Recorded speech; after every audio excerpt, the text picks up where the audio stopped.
this show on the road. So I appreciate everybody being here today. And this is a little bit of a special occasion here this morning. Hey, Tamara, thank you so much for your feedback. Really appreciated that. Today's just a little bit of a special morning, and here's why. Because typically on Saturday mornings, we do our Getting Started 30-day plan of success. And it's very important that we continually do that over and over again, because we want people learn through spaced repetition. And first, you have to learn it yourself. And the second thing is all about teaching it to your new team members.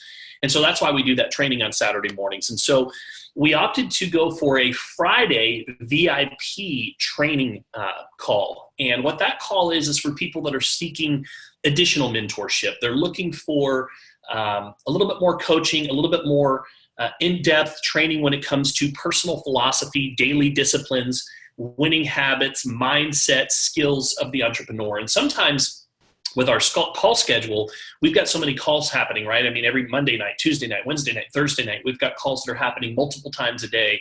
Saturday morning is the Getting Started training. And so it's difficult with that kind of structure to be able to provide that additional level of coaching. And so for those of you that have come to me and said, look, I'm really wanting to get to the next level in my business, we put together this VIP coaching program, and we've been doing it now for about 7 weeks, and it's been a great success. We've had a lot of great feedback, and the only requirement that we ask for anybody to participate in it is that they really go all in, right? And all in is number one, upgrading to an all-in pack.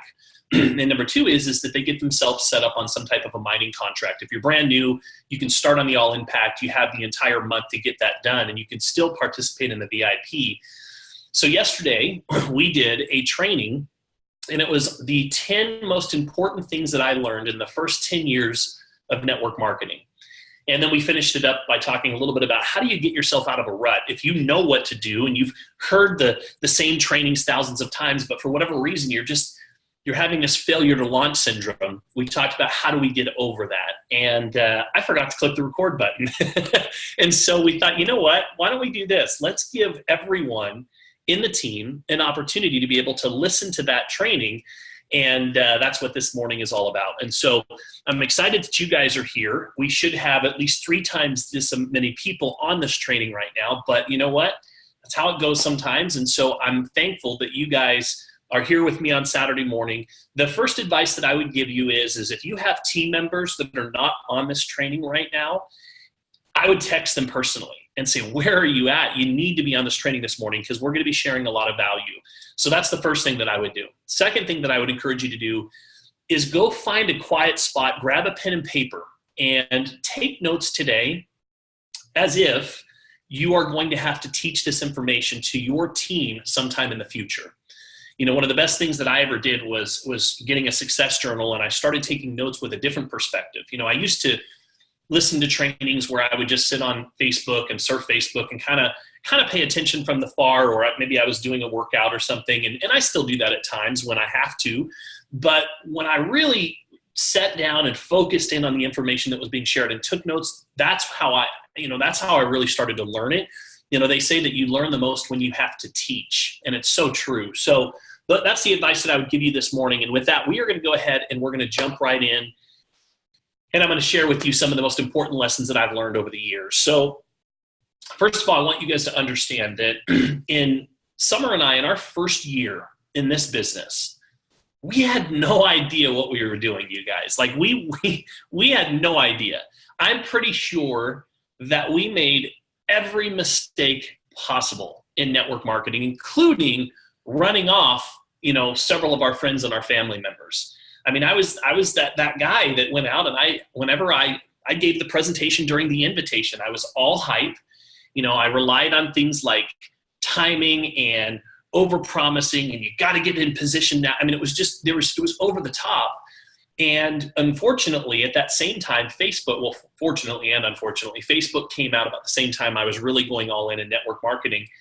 And if I go back to 2008 and I look at my posts oh my gosh, like I had all kinds of people that ended up deleting me, friends that I maybe hadn't connected with since high school. And, Facebook, it was all about in the beginning, it was like reconnecting and seeing where people were in their lives. And then there was me, and I was over here with like a blowhorn, just screaming from the top of the mountaintops about my business opportunity. So I just want you guys to know that that's where I started. But here's what I learned in that first year. What I learned is that, at that time I was really desperate financially, and I was so focused on how much money that I needed to make. I was so focused on hitting our next rank. I was so focused on my goals, and it didn't work because we were focused entirely on what we wanted and not on serving others. Zig Ziglar says it best when he says that if you help enough people get what they want, you can have everything that you want, or you can have everything that you want in life. And that's so true. And what I realized was sometimes when you need to sell something, and I'm sure that many of you that have been in the sales profession understand what I'm saying. Sometimes when you need the sale the most, man, you can't hit water if you fell out of a boat. And that was my experience in the first year. Is I was acting and operating from a place of desperation. And I think that sometimes when we do that, people sense that. And it wasn't until I started becoming more outward focused and started paying attention to becoming more acutely aware of other people's circumstances that I realized that almost everyone that I encountered was unhappy in some form or fashion. Whether it was they wanted more time in their life to be able to do the things that they wanted to do, whether they needed more money to be able to pay the bills at the end of the month. They had more month than money at the end, right? And then, of course, they had people were looking for health situations. They wanted to improve their health, whether it was just decreasing their stress load or maybe just getting back in shape. What I realized is people around me were looking for solutions, and I had those solutions, but if I went and I crammed them down their throat, you see, everybody wants to buy, but nobody wants to be sold. And so what happens is most people will put up a wall on a subconscious level. So if you come out of the gate just pitching, you're going to be met with resistance. You're going to be met with opposition. And what I learned, and this took a lot of time, was dollars follow value. Dollars follow value. And I had to learn to calm myself down, slow myself down. I remember I would reach out to friends and I'd ask them, hey, would you meet me for a cup of coffee on Wednesday? And they'd say, sure. And literally I'd sit down and they'd join me and I'd say my hellos, and I could not wait to get into my presentation book and just get into my presentation.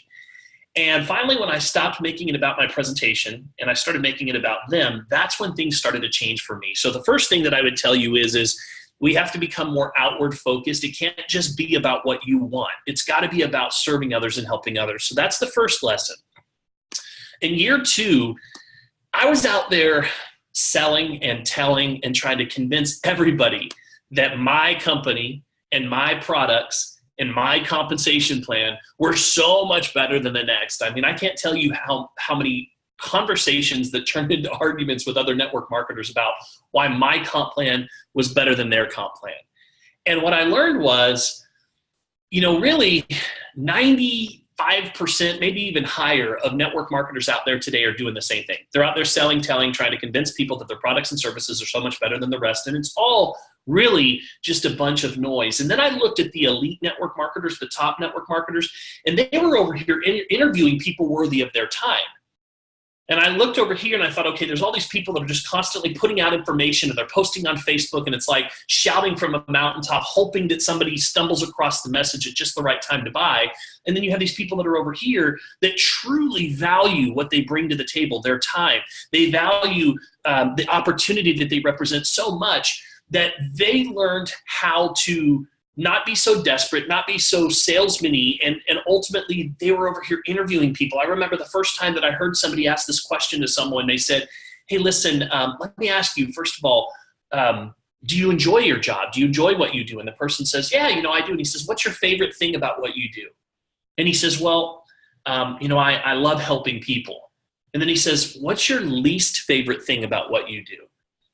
And I'm over here thinking, okay, when's he going to get into the opportunity? When's he going to start talking about the product? And he's asking these questions, right? He says, what's the least favorite thing about what you do? And he says, well, my least favorite thing is that I don't have any time to be able to spend time with my family. And I hate my commute to work every single day. I don't get paid what I'm worth. And he just started unloading on all these things that he was unhappy about. And then he says, well, let me ask you another question. What would your ideal situation be? And I'm sitting here listening to this, and the guy goes, well, my ideal situation would be that I could spend more time with my family, that I get paid what I'm worth. I'd love to be able to travel a little bit more. I'd love to be able to put my communications degree to actual work for me. And I'm sitting here listening to all this. And then he says, well, let me ask you another question. Do you have a plan in place that's going to give you everything you want in life? And the guy's like, well, not really.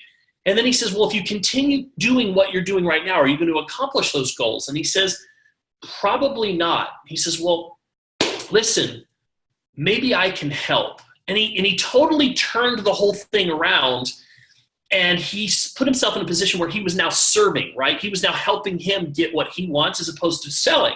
And then he went through this whole process, and at the end of the whole conversation, and this is what I'm talking about when I say interviewing, he says to him, listen, so to be able to work from home and have more time freedom and to be able to do the things that you want to do in life, he says, are you willing to put at least 5 to 10 hours a week into that process if you knew that would help you to achieve those goals? He says, absolutely. And he says, okay, and would you be willing to invest $500 up front if you knew that you were going to be in a position within the next 1 to 2 years that you could have everything that you want? He says, absolutely. And he says, okay.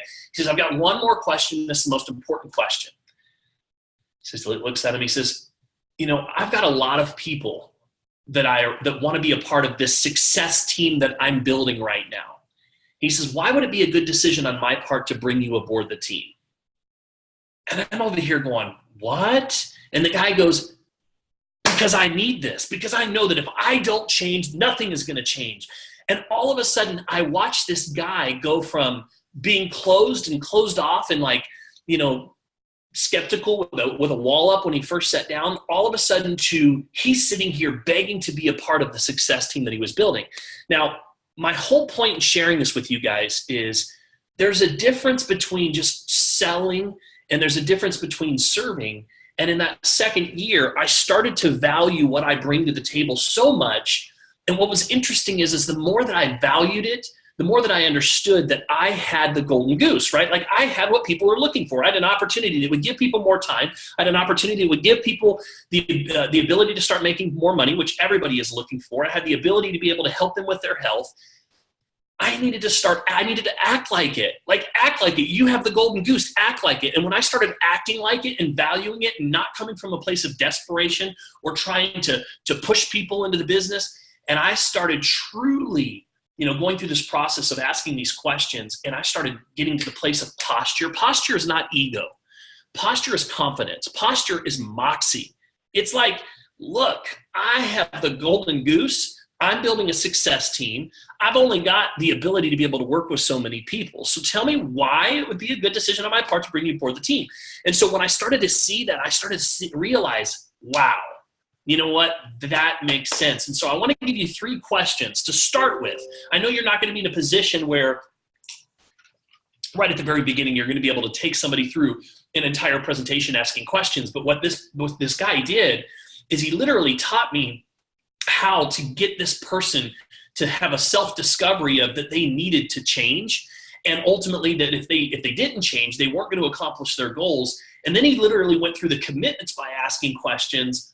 And then he invited him to, he says at the end, he says, well, listen, I see no reason why you wouldn't be successful in our organization. In fact, I'm officially extending an invitation for you to join our success team. Is that an invitation you're willing to accept? The guy says, yes. He says, great.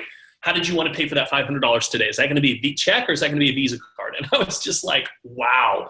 I was mesmerized. So I want to give you just practice 3 questions that you can start asking, because questions really are the key. So the first question is, are you happy? That's question number 1. Are you happy? Write that down. So it doesn't always sound so robotic, like, hey, are you happy? Like it can be, hey, listen, I was at a restaurant the other day and the waiter, I told him, I said, man, you did a great job. Thank you so much for the excellent service. How long have you worked here? And he says, I've been here 4 years. I said, really? You must love what you do. Do you enjoy it here? He says, yeah, it pays the bill, but this isn't necessarily my thing. I like to dress up. So that was my way of asking him, are you happy? I could be meeting with a friend in a backyard that I haven't connected with, and just connect. How's work? What's new? What's new in life? Do you enjoy your job? What do you like best? What's your least favorite thing about it?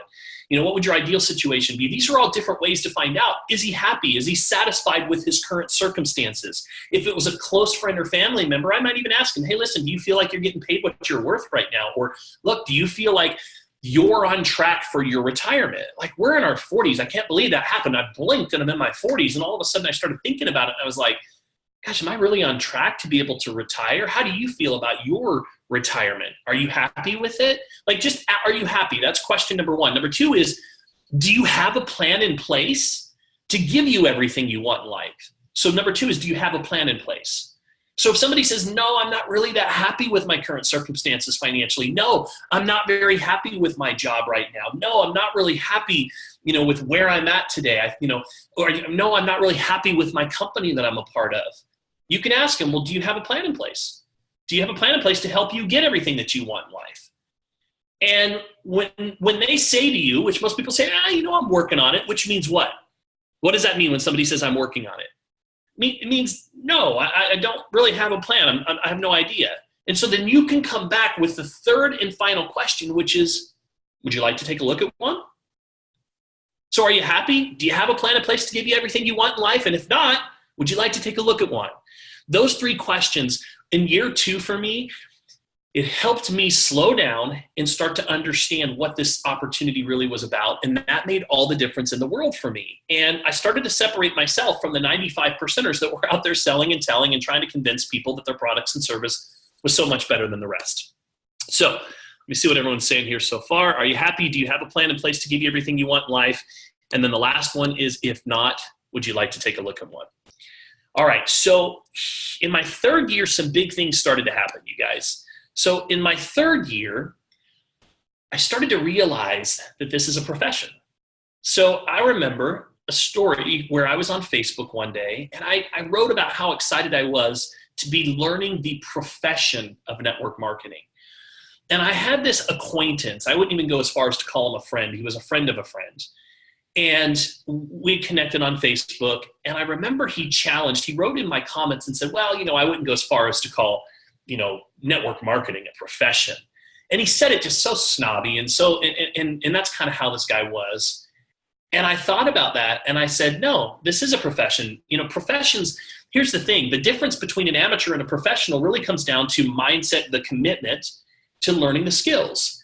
And here's the thing that I want you to know. It's the little things that are the big things. I want you to think about it. Like, what makes the most skilled professionals in the world today, the top or level or the elite level, it's they pay attention to the little things, right?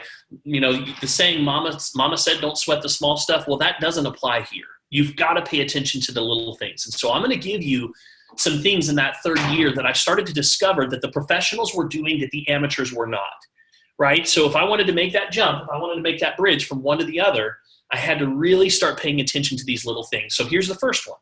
Number 1, the professionals worked from a names list. I know it sounds so cliche and we talk about it and teach it all the time, but they really do work from a names list. And I know for a fact, because I know the statistics and I know the numbers, how many people do we have on here? 29 right now, that there's somebody that's on here that hasn't put together a names list yet. And we've talked about this in the past. What amateurs tend to do, and I'll draw it up if you've never seen this before. Amateurs tend to look at their network marketing business as a lottery ticket, right? This is the lottery ticket right here.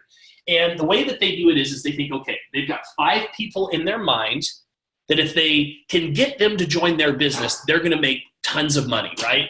So it might be Uncle Bob, it might be my best friend Joe, it might be my realtor, it might be my brother, and it might be my mom, right? So there's 5 people on that. It's kind of like a scratch off. And so what they end up doing is they go and they reach out to that first friend, whatever it is, Uncle Bob, and Bob says, no, thank you, I'm not interested. So it's kind of like scratching the first thing off. Oh, I didn't win. Dang it. So then they go to the second person, their friend. Same thing happens. No, timing's not right. No, I'm not interested. And usually they're approaching these people the wrong way. They haven't taken the time to learn the skills. They're throwing up on someone, if you will. They're giving the presentation during the invitation. They really haven't learned the nuances of how to pique someone's interest. and then move them to the next exposure tool. And so then the next person says no, and the next person says no. And now they're at that last place where they're like, come on, mom, you gotta do this. And eventually what happens is she says no. And what do they think at this point? They think, I've got this scratch off ticket and it's not worth anything. Didn't work. And now they leave the industry. They don't just leave the industry, but they leave the industry angry, right? They want to go tell everybody that they know that network marketing doesn't work. That's what amateurs do. Well, the professionals take the time to literally make this comprehensive list. They don't prejudge anybody. They start off by focusing on getting 50 to 100 people on here, but they realize that they're adding people to this list every day, all the time. They're constantly, looking for opportunities to add people to that list, and they work from that list. And they literally every day they're putting people from that list into their funnels every single day. They're taking, adding 3 to 5 people into that list, 3 to 5 people every day into their funnels. So the first thing is that professionals work from a names list. The second thing that I observed was that there were no unproven ideas. So to be a great leader, write this down. Leadership is 50% teachability and 50% coachability. So they realized that to first be a great leader, they had to be a great follower. 50%, one half followership, one half leadership. That's what I wanted to say. Leadership is 50% followership and 50% leadership. And what they were doing is they came into the business and they didn't try to reinvent the wheel. They followed the proven plan of success. And in fact, I'm going to give you just a little tip for some of you guys that are out there. If you're not making 6 figures residually yet, then your job is just to follow the system. Your job is literally just to follow the system. Show people that you can follow first and that you can execute and lead by example, and slowly but surely you'll get results. Results lead to credibility, and eventually the more credibility you have, with credibility you have solvency. Without it, you're bankrupt. And I see way too many people that want to come in and they want to, it's either ego driven or whatever the case might be, but they want to go out and try and do their own thing or launch their own team or run their own organization and do all these things. And quite frankly, it's taking away from building your business, because if you just plug into the system and the organization that's already there for you, you're going to have the ability to be able to leverage that system and do what's important, which is focus on your daily numbers. Because at this stage, 80% of your efforts should be focused on prospecting and recruiting. 80%. 80% should be focused on your daily numbers. How many people you're putting in process, how many presentations you're doing, how many meetups that you're going to have that week, how many follow-ups you have, how many three-way calls. But we tend to try and avoid those activities, and we do all these other things that make us feel good, but we're not doing the income-producing activities. Now, for us at this stage, and what I discovered was the best leaders were first the best followers, and they didn't challenge the proven plan of success. They came in and proved they could execute it, and they looked for ways on how they could add value to the overall support system and team, because they understood that teamwork made the dream work. So number 2 is follow the system exactly as it's presented. The proven plan of success is there for you. We've laid it out for you. We talk about it every Saturday. We talk about what to do within the first 48 hours, what to do within the first 7 days, what to do within the first 30 days. And within the next couple of weeks, you guys are going to see a system roll out that is going to help with onboarding and taking your people exactly step by step through that 30-day process. So that's going to be a great support system for you. The third thing that I discovered was that there's a big difference between joining a business and launching a business. Amateurs join a business. They sign the application, they enroll, but they never launch, right? They never truly say, okay, this is day one. It's always one day. One day I'm going to do, one day I'm going to set up my launch call. One day I'm going to start prospecting. But professionals, they pick a date and they say, okay, this is my launch date. And on day one, I'm literally going to go all in. I'm going to do a cannonball. Like I've got my goals set up. I've got my names list, and literally I'm going to go fill these 3 positions that I have at the top in the next 24, 48 hours. And then from there, I'm going to go hit business builder within the next 7 days. Like, I'm committed. These are my goals, and I'm going to do whatever it takes to get there. Like, they launch their business. They notify everybody of what they're up to. They don't just put 5 people in process. They put 50 people in process within the first 48 hours, because they know that if you flood that funnel, they're going to be so busy the next couple of weeks. Like, when I launched my business, on day one, I identified probably my top 30 people, and I called every single one of them on the first day. And I said, look, this is what I'm doing. It's going to be the biggest thing that I've ever done before. Crypto's the hottest conversation in the world. I've got some key positions at the top of my organization. It's $269 to have your name on it. I need to know right now if you want one of them. Tell me yes, tell me no, tell me fast, because I got to go. I got 20 more people that I'm calling after you. And if they ask questions, I say, look, I don't even have time to go through this with you right now. I'll send you a presentation, watch it, and text me back if you want in or out. I can't promise you I'll still have one of those top positions. And there was a level of intensity that I came with and focus that I came with because I was launching my business. Like if you truly looked at this as a business that was going to take you from where you are to the promised land, you wouldn't just ease into it. You would launch it, and professionals launch their business. The next thing is they stay plugged in. I observed that the top earners were always the first ones on the calls. They were always the first ones on the calls. They were always the one that were helping bring energy to the calls, even the opportunity calls, right? They were, they'd get on a call, and back then it wasn't a Zoom, back then it was a conference call. So, they would shout out their name. Hey, this is, Sean from, Texas, and I'm here, and they would help bring the energy to the table. They participated in the team. Right? They understood the value of being part of a team because everybody on the team has a responsibility, even if they're not giving the presentation. They understood that it was important to support the speaker. They understood back then it was about dings. So back then it was, we encouraged everybody to call in 5 minutes before. Why? Because you wanted the prospects that were on the call to hear the dings. The more dings, the better. If you started hearing dings, ding, ding, ding, ding, ding, all over the place. Hey, Texas is on the line. Hey, California's on the line. New York's on the line. The prospects are like, wow, like this is happening, right? It's the same thing with a Zoom, you guys. It's the same exact thing. Getting on those calls at night, it's not just for your own well-being. You might say, well, I don't have any prospects tonight when I get on the call. I've heard this presentation 1,000 times. It's not about that. It's about you may not need the call, but the call needs you.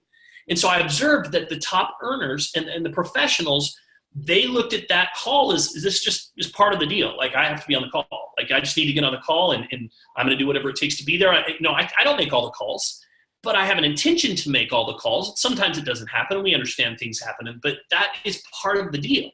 If you want to move from an amateur to a professional, attending events is another one. Like when I was in the beginning, we had no money. Like I was so broke, I couldn't even pay attention.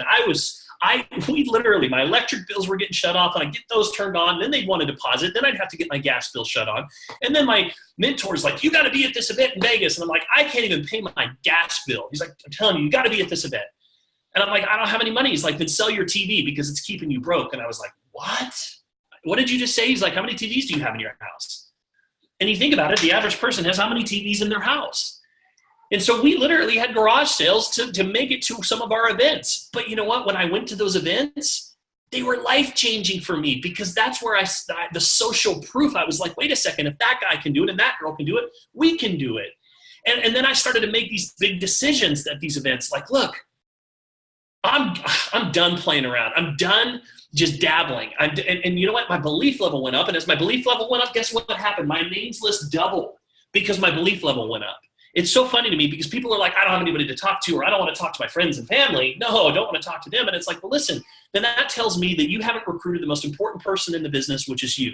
You got to recruit yourself first, because if you truly have recruited yourself and you're truly all in, those are the people that you would want to approach first and at least give them an opportunity to see what you're doing. Hey, listen, Bob, I just want you to know what I'm up to. Doesn't matter to me if you choose to get involved or not, but it does matter you take a look. Because the last thing I want is for you to come back a year from now and say, why didn't you tell me about this when it was happening? That's the kind of posture that you've got to have. So they made the events priorities. They made the calls priorities. They understood what it means to be part of a team. They launched their teams properly. And consistency, right? You'll never change your life until you change something that you do daily. I noticed that the professionals, they have a calendar. And I always say this. People think, well, I'm self-employed. I don't have a boss. You do. Your calendar is your boss. And your objective is to fill your calendar with appointments. If I were coaching you one-on-one and we were working together one-on-one and we met every single week, the first thing that I would ask you to do is open up your calendar and show it to me. It's the first thing I would ask you to do. Let me see what your calendar looks like this week. How many shows were there? How many follow-ups were there? How many three-way calls were there? Let me just see what your calendar looks like. Because if you're not tracking it, you can't measure it. And if it's not measured, then you can't improve on it. And that's the hardest thing, guys. I'm telling you, because it's really bold. It's very eye-opening in some cases why your business is or isn't growing. But it's true. The professionals, they're consistent with their business. And here's the other thing. They never stop recruiting. And I want you guys to really pay attention to this because this is important. So some of you have said to me, gosh, I feel like my business is stagnant. Or some of you said, I've got one leg going, but I don't know how to get this other leg going over here. And here's the thing. So we've been at this as a team now for about 120 days, approximately. Some of you maybe only 30, some of you for 2 weeks, some of you 60, 90 days. So this may not apply to you, but here's typically how it works. So usually these businesses are built in 90-day cycles. Okay, they're usually built in 90-day cycles. So let me give you an example. We launched on February 1st. The first 30 days was all out, right? Like all out. Why? Because I knew I had to create my story. The first 30 days was all about, I've got to go big. I've got to create momentum, right? You can't create momentum if I put 3 people in my funnel. I got to go put 100 people on my funnel so that I know that I'm going to go sponsor 10, 20, 30 people this month. And by sponsoring 10, 20, 30 people, it's going to create rank advancements. It's going to create stories. It's going to create excitement. So for 30 days, that's like I'm launching. This is my 30-day launch, right? It's not like a 24-hour, hey, I launched today. No, I'm launching. So then what happens is now my funnel is so full, we got into 3-1 and all of a sudden we had tons of people, and then those people were starting to run for ranks. And so we really started to work with them. And then the next month we had more people that were running for ranks and more people coming in. And along the way, I'm still sponsoring, and I'm keeping up my sponsors, at least sponsoring 5 to 10 a month, 5 to 10 a month. And that's typically what that first 90 days looked like. The end of my 90 days, I had about 60, 65 people that I sponsored during that period of time. And here's what happens. You're like, man, that was a jaunt. Ran pretty hard. You know what I mean? And here's what happened to your business, right? If you launched, then you probably saw some increased volume. But then here's what happens. There's an exciting time where it starts to grow, and then it starts to kind of level off again. And then you start thinking, gosh, nobody's doing anything. I brought in all these people, and I've only got a handful of them that are even working. Well, let me tell you the numbers right now, you guys. In network marketing, it's probably about 1 in, I'd say, 6 or 7 that are going to actually get it, and they're going to do anything. They're going to actually go build the business. The other 5, we love them, right? We coach them from afar. We want them to plug into the calls. We hope that one day they'll have that discovery or enough pain in their life that they say, today's the day and I'm going to get going. We keep them plugged into the system. But this is the person that you're running with, right? And so let's say that you sponsor 5, 6 people. You maybe have 1 person that's working. Or let's say that over the period of, you did 5 to 6 a month, and over that period of 90 days, you put in maybe 15 people. Okay, so you might have 1 or 2 maybe that are really working in the business, that are running with it. And you maybe have a baseline that's up here now. Maybe that baseline's $5K a month at the end of every month. Maybe it's $2K. Maybe it's $500. Maybe it's $10K. But here's the thing that you have to understand. This business is built in 90-minute increments. So here's what happens. So I got my 1 to 2 that first time, and maybe out of that 1 to 2, I've got a really solid leg, and maybe another one's just starting to get going and nothing happening in leg 3. So what do? What's the answer? I want you to write this down. There's no problem in your business that 20 new recruits won't solve. There's no problem in your business that 20 new recruits won't solve. So what do? I go on another 90-day run, and I bring the same intensity that I had when I first launched. And you know what? I work hard again, and I bring in a whole new group of people, and we work through the same process again, and guess what happens? My baseline goes up a little bit more, and I get up to here, and guess what happens? Now I end up with maybe 3 or 4 people that are running in the business, and guess what? Now my second leg's starting to go a little bit more, and my third's starting to go a little bit more. Here's what I want you to understand. It'll take, if you did, let's say 4 to 5 90-day runs, it would take you about 1.5 years to get there. But if you did that and followed exactly what I'm sharing with you, you'll be at a 6-figure income, residually. 6-figure income inside of 2 years. My question to you would be, would it be worth it? And the hardest part, just so you know, is the beginning, because in the beginning, it's all you. And you might only have helpers, 1 or 2 of them. And then you do that second run and you get maybe another one. But here's what eventually happens is those builders start to bring in a few of their own people.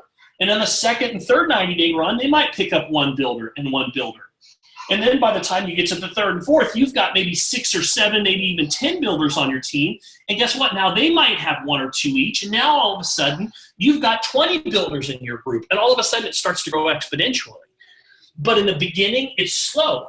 And it can feel like, gosh, I don't have anybody that's doing anything. So just know that these are the numbers, and it's all based around 90-day rates. So if some of you are saying, my business is feeling stagnant, here's your answer. Some of you that are saying, well, I'm not even here yet. I haven't even got anything going. Then you need to go put 15, 20 new people in your business, period. You got to go put 15, 20 people in your business. How do you do that? You need to go talk to 120 people. So how do I do that? Start to think about it. Say, okay, if I'm part-time and I'm doing this 30 days, that means I got to put 4 people per day in process. And I got to follow up with 4 people per day that are in process the next day. And you know what? My hope is I'm going to get 1 to 2 of them to really sit down and have a conversation with me and go through and answer their questions so that I can ultimately make a decision. And if I go do that, I'm going to start to get these kind of numbers, and I'm going to find my business builders. So that's the name of the game. So the top recruiters never stop, or the professionals never stop recruiting. They understand that's the lifeblood of their business. And then finally, they never stop promoting. They never stop promoting. The best promoters in this industry I observed were always the top earners. They're always promoting the next call like it's the biggest event in the world, right? Friday night, or Saturday morning, we've got a team training, and I'm telling you, this is going to be the best call that we have ever had before. And you know, you are going to learn a ton, and I don't care what you got to do. You've got to get yourself there. They're not just putting a post up, right? That's announcing. There's a difference between announcing and promoting. Promoting is having a list literally on your wall of all of your personal sponsors, and you're reaching out to each one of them individually going, hey, listen, I just want to make sure you know tomorrow morning there's a huge call and there's going to be a ton of value, and I want you to be there. It can be a text even, but they're making sure they're having personal communication with every single one that they've sponsored, right? So there's a difference between announcing and promoting. So that was my 3rd year. It was really the little things. In my 4th year, we learned that your income never exceeds your personal growth. If you want to earn more, you have to become more. And it's like a wow statement, right? You have to offer more value, right? That's it.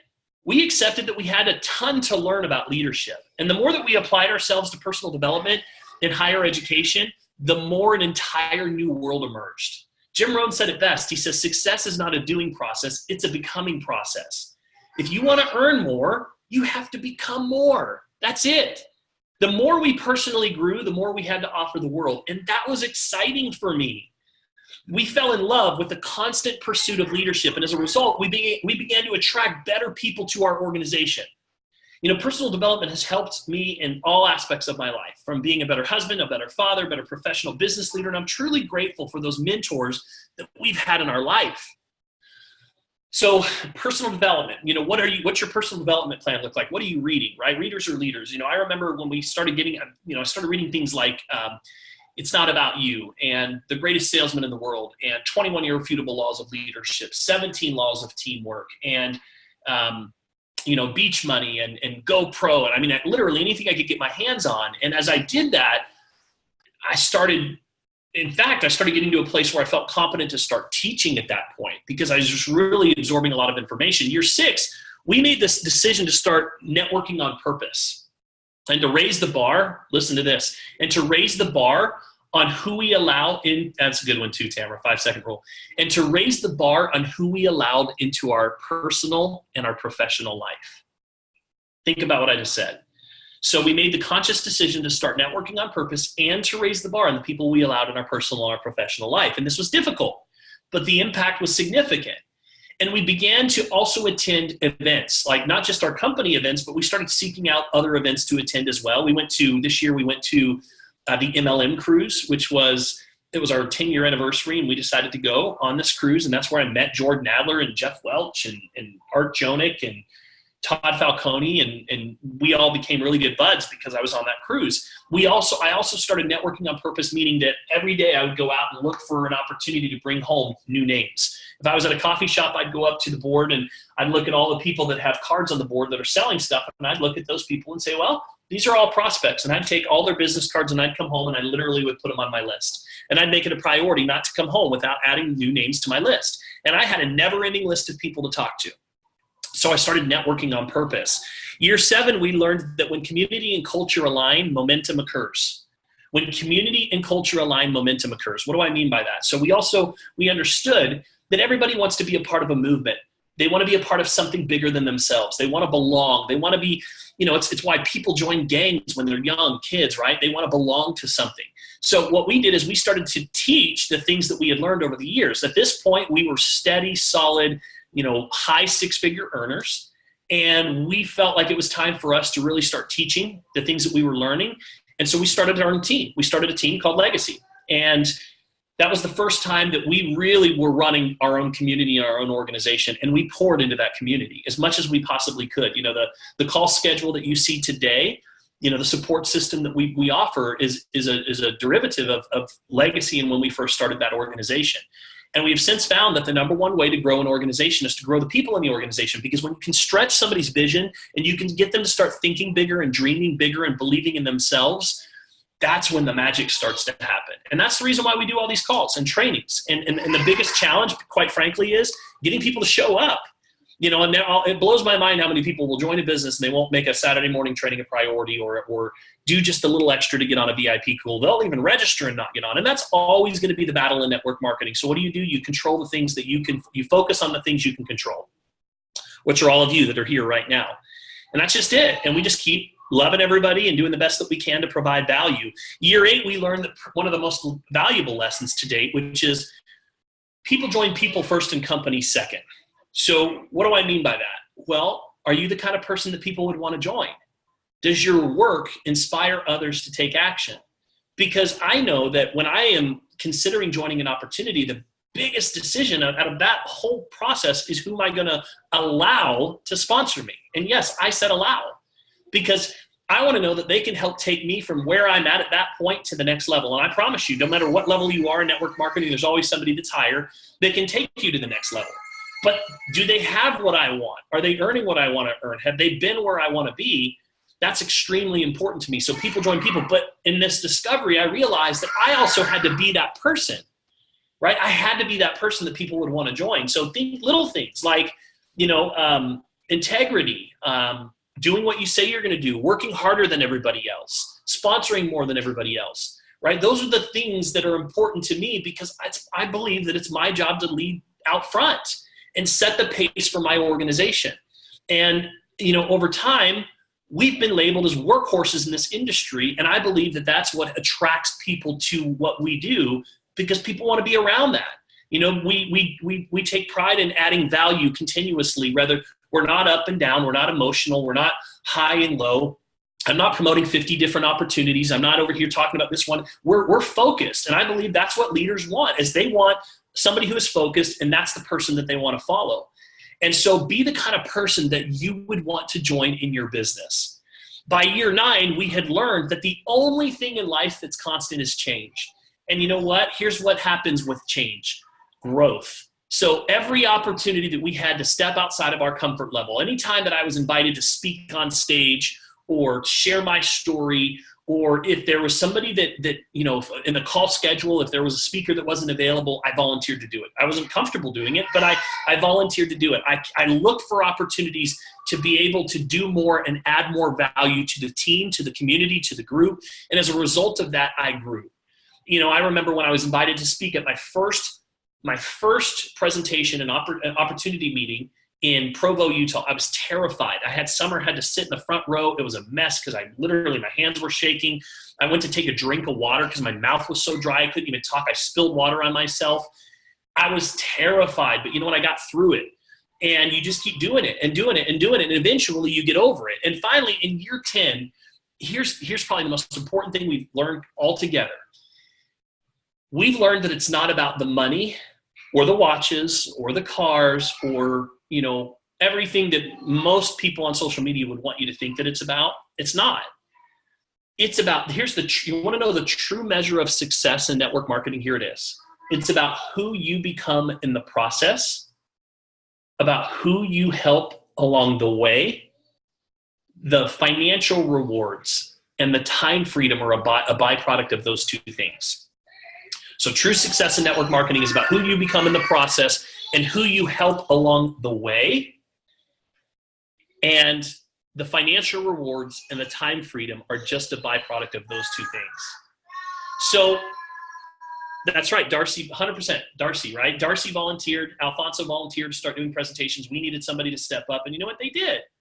And you know what? Look at the growth that they've had as a result of stepping up and filling a void and being team players, right? That's exactly what I'm talking about. Great example. And here's what I want you guys to know. There are many times that I could have quit, right? There's many times I wanted to quit. Truthfully, Summer and I cannot tell you how many times we said we're done with network marketing. I could have been one of those people that tells everyone that network marketing doesn't work because I chose to quit. But instead, I chose to follow my dreams and not to worry about what other people might think and to keep learning from my mistakes. Believe me, I've made so many and I still make them every single day.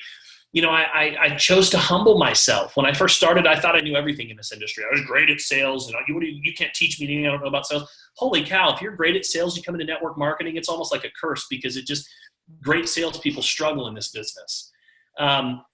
So let me tell you, friends, let me tell you guys this. It's been worth it. This industry has impacted every area of our life in a positive way. Marriage, relationship. We spend time with our family, traveling, work from wherever we want to work. I mean, I'm at home every day. It's so worth it. So those are the most important lessons that I've learned over the years. And we're going to change gears here for the last maybe 5-10 minutes of this call.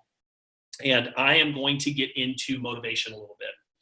I want to talk about, I know what it feels like to know what to do. But you just, for whatever reason, you just can't get it going. One of the biggest deterrents to success is the would-haves and the could-haves and the should-haves, right? One of my favorite quotes is, be careful or you might end up shoulding all over yourself. And the biggest differentiator between somebody who enjoys a great deal of success and those who simply wish for it is taking massive action. It's just taking massive action. That's it. Have you ever felt like you know what to do? You've attended motivational events. You've been on how many countless calls? You know what you're supposed to say. There's scripts there that you can download and read them verbatim. But yet, for some reason, when the rubber meets the road, you've got this block, right? When it comes to getting a task done, you're just like, can't get it done. Here's what I want you to know. Nothing will happen until you move. You know, I felt this way so many times in my life. I used to live in this world of health and fitness, right? Like Summer and I used to own a small little health club chain. And I spent all my time personal training others to achieve their goals. I mean, people going all the way to competition levels. I mean, I've helped girls lose hundreds of pounds. I mean, I have spent almost a decade around fitness and nutrition and being in the best shape of my life. And here's the deal. More recently, I've found myself struggling to get the job done. I know how to eat. I know the exercise routines, but it's still been a constant battle for me. I went to Cabo, we worked out pretty good up till Cabo. I went to Cabo, we got back earlier this week. I still haven't been back to the gym yet. I've been like procrastinating. But here's the good news. If you're feeling demotivated, you can break the cycle. The secret is being well prepared and knowing how to get yourself unstuck when you find yourself in these situations.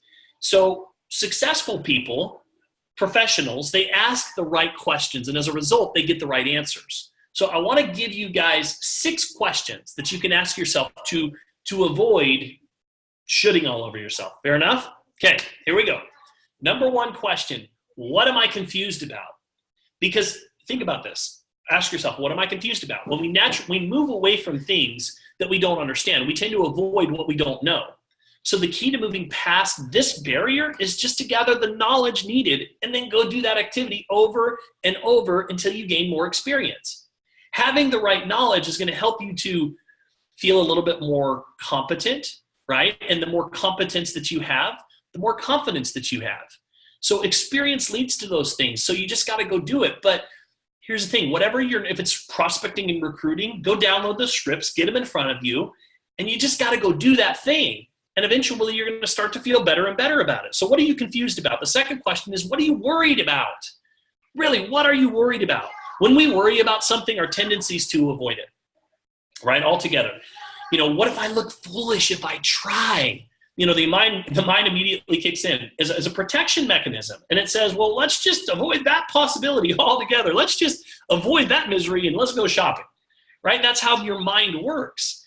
But here's the thing, by identifying what we're concerned about, that we can begin to determine whether the threat is real, or is that threat really real? So let me give you an example. You might be thinking, well, what if they tell me no?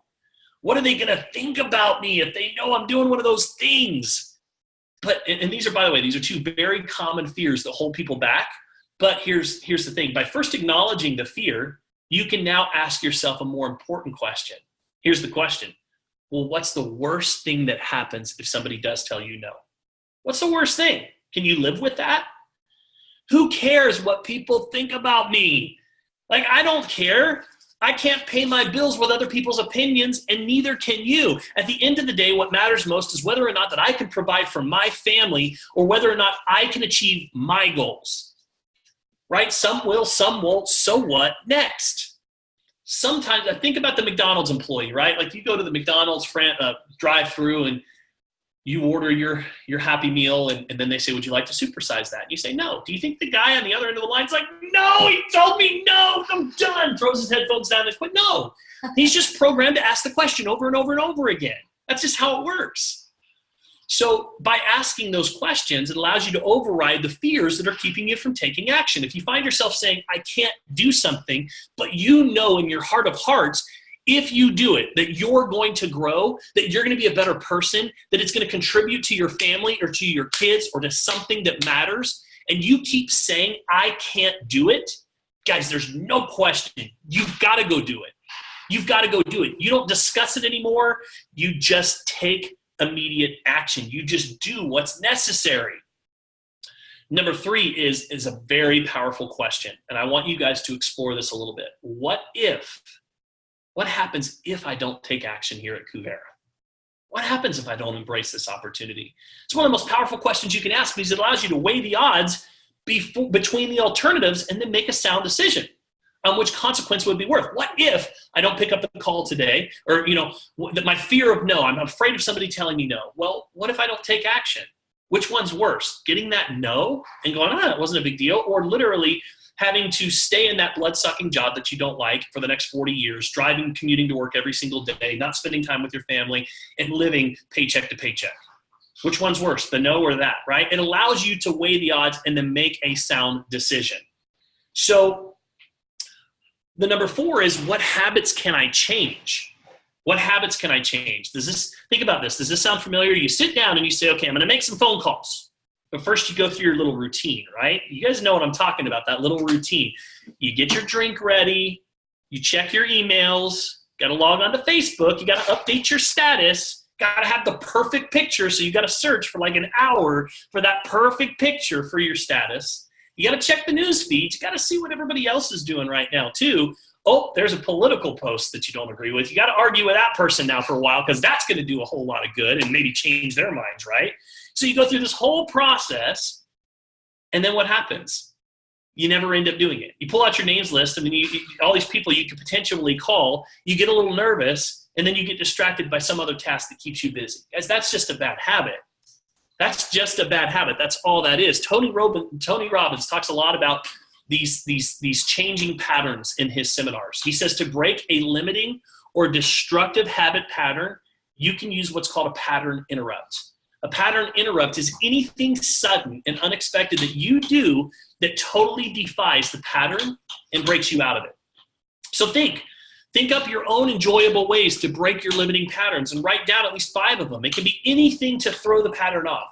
It can be something physical, such as a gesture. It could be a touch or a change in physiology, something you just get up and you go for a run before you prospect, or maybe you go to Starbucks and work because you're distracted at home. Something in your mind is a phrase or something visualization in the mind's eye. It doesn't matter. But the next time that the next time you become aware that you're in or about to start one of these limiting habits or these limiting patterns, you use one of those interrupts to stop it. And it gives you and yourself a choice in how to respond instead of just reacting habitually.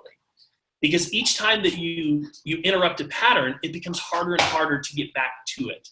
And eventually, if you interrupt it enough times, you will not automatically get into it anymore. So, and finally, here's this one, guys. I want you to really, really think about this one. How will things improve if I choose to act now? It's vital to have a crystal clear vision of what you want most in life. It's so important. In other words, get real clear on the payoff. You wouldn't wake up in the morning and just start driving without knowing where you're headed, right? You wouldn't wake up, grab your keys, oh, I'm getting in the car, going to take off, and not have any idea where you're going. Why would you live your life that way? So think about why professional athletes, they spend thousands of hours in practice on the field.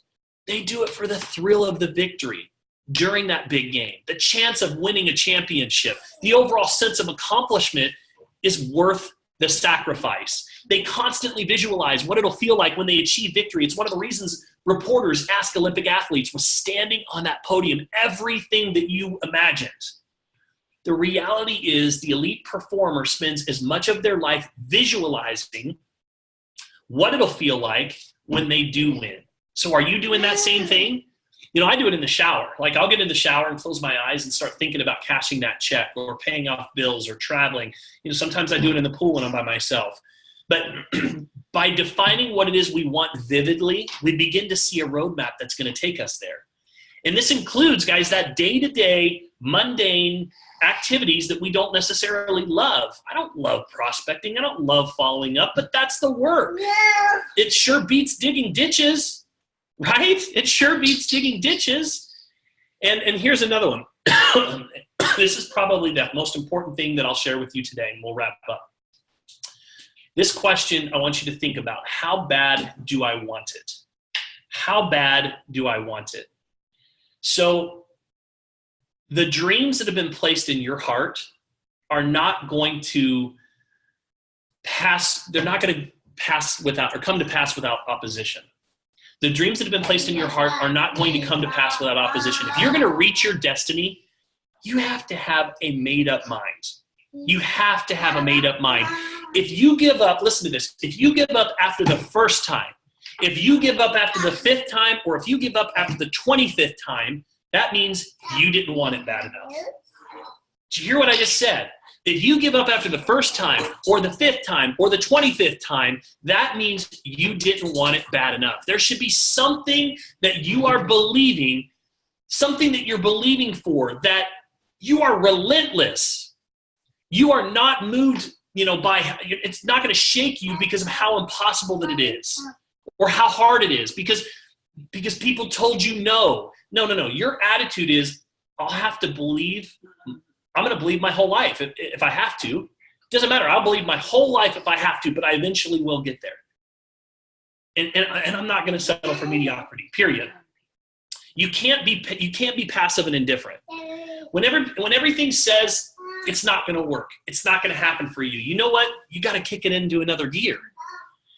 Listen to this. I walked into a bar in Tempe, Arizona, and I saw the most beautiful girl that I had ever seen working in the bar. And I told my friend that I was with that night, the first time that I saw her, I says, that girl right there is going to be my future wife. And we met, started to develop a relationship, and a short time later we started dating. And then she invited me to go to church with her and her family. Now listen, back then, Sundays were meant for 2 things, sleeping in and recovering. That was what Sundays were for me. So when she asked me, of course, I'm thinking, no, I don't want to go to church in my mind. But what did I do? I lied. And I said, yeah, I'd love to go with you. Here's the point. When you want something bad enough, it'll make you do all kinds of things that you normally wouldn't do. That's my point. It'll make you do all kinds. And listen, she might not admit it, but she wanted me just as bad, you guys. So I'm just telling you. So here's the deal. I'm going to share a little story with you. It's about a man who wanted to know the secret of success. And he decided to find out from this guru. And there was this wise old sage who knew every secret of life. And this guy, he lives in this beautiful, splendid isolation on the top of this mountain. And this guy, he sets out on this difficult journey to meet this wise man. And he was determined to reach the top of this mountain. So he got over all kinds of obstacles on his way. I mean, he's fighting through thick forests. He's scaling huge boulders. He's escaping from wild animals.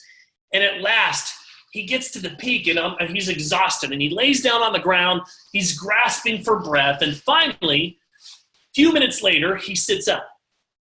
And the guru's right there. He's seated right in front of him in deep meditation. So silently he waits. He's like, I don't want to interrupt the guy. So about an hour goes by, and this guru finally opens his eyes, and he glances at the man. And he raises an inquiring eyebrow. And the man stammers and says, "Oh, wise and all-knowing sage, I came here in search of you. I came here in search of the secret of success." And the guru, he didn't reply. He just stands up and he starts walking down the hill. And the man follows. And he found it difficult to keep pace with this old guy. Like, he seemed to be skipping from one rock to the next like a mountain goat. And they walked steadily for a long time. And he wondered if they were going to go back down to the foothills. And then suddenly they came to this clearing.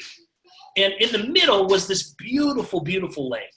The waters were still, glinting softly in the rays of setting sun. And the guru walked up to the edge of the lake, and he beckons the man to come closer. And so he's like, okay. So then he beckons for him to kneel down. So he kneels down unquestioningly. And suddenly he felt himself seized by a strong hand at the back of his neck. And his head was forced down into the water. And then they just held it there firmly. And the guy's like, okay, so this must be some kind of test. And as he sat still, a minute passed. And then he started to grow a little bit breathless. He's like, okay, what's the deal? And then the grip on his neck, it started to get tighter. And another minute crawled by, and now he's starting to get a little bit anxious. He's like, okay, his heart's beating heavily in his chest. His throat's starting to tighten. His lungs are screaming for air. He struggled to arise, and the old man's grip just becomes stronger and stronger. And then he presses him further down into the water. And now he's in a panic. He's thrashing around completely wildly, trying with all of his energy to loosen this vice around his neck. Precious seconds passed, and he felt his strength slowly ebbing away, and he thought, I'm going to die. Like, this is it. I'm going to die here. And just as he was about to give up hope, and he's frustrated and mad at himself for ever even coming here, the hand on his collar let go. And violently leaping onto the shore, the man drew in big breaths, heaving gasps. Delicious oxygen flooded his lungs. His vision, it grew clearer. The hammering in his throat slowed down. His hands stopped trembling. And he felt this deep anger welling up. And he stands up and he faces the guru and he says, "What were you thinking? Are you crazy? You could have killed me." And the guru just stared at him for a long time. Just looked at him right in the eyes.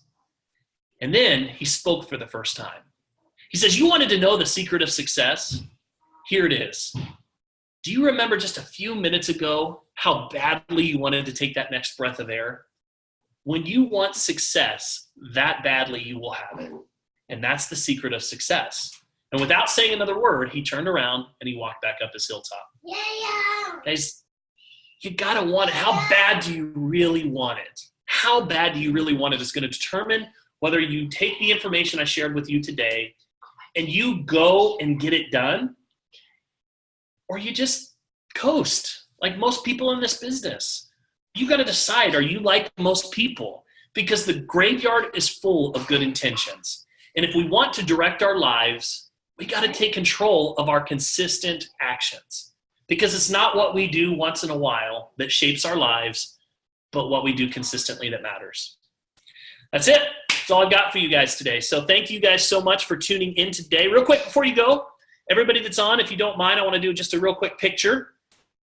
So let me, if you're willing to, if you'll turn on your camera for a minute, I'd love to just get a little selfie of everybody that's on today. I see Randy Dinger smiling.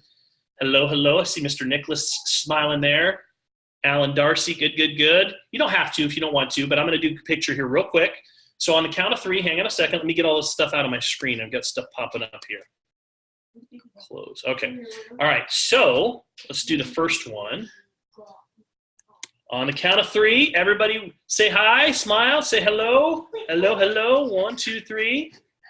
Okay, one more. I got to get the next page. Okay, come here. All right. So he's heavy. You sit right here. All right, you can get up here with me. You ready? All right, here's the next one. One more time. On a count of 3, everybody. I see Mr. Blair there. Good to see you, Mike. Hey, Adam, good to see you. Here we go. 1, 2, and 3. Everybody smile. All right. Guys, thanks so much. Hope you guys have a great Saturday. Let's dream big, work hard. Let's go change some lives. We still got a few days left this month. Let's finish strong. Hope you guys got something of value today. Thanks for tuning in. Bye-bye.